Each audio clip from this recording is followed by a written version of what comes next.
भला कौन खलकत को पहली बार पैदा करता फिर उसको दोबारा पैदा करेगा, और कौन तुमको आसमान और जमीन से रिज्क देता है? ये सब कुछ अल्लाह करता है। तो क्या अल्लाह के साथ कोई और माबूद भी है? हरगिज नहीं।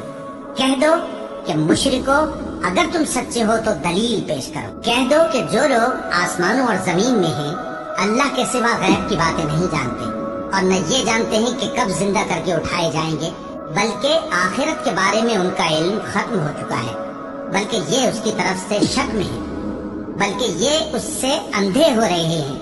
और जो लोग काफिर हैं कहते हैं कि जब हम और हमारे बाप दादा मिट्टी हो जाएंगे तो क्या हम फिर कब्रों से निकाले जाएंगे?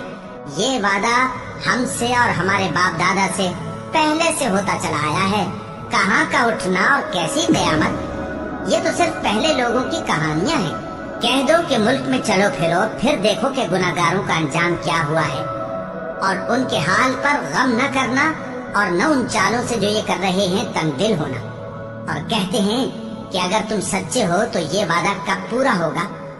कह दो कि जिस अजाब के लिए तुम जल्दी कर रहे हो, शायद उसमें से कुछ तुम्हारे नजदीक आ पहुंचा हो, और तुम्हारा परवरदिगार तो लोगों पर फजल करने वाला है, लेकिन उनमें से अक्सर शुक्र नहीं करते।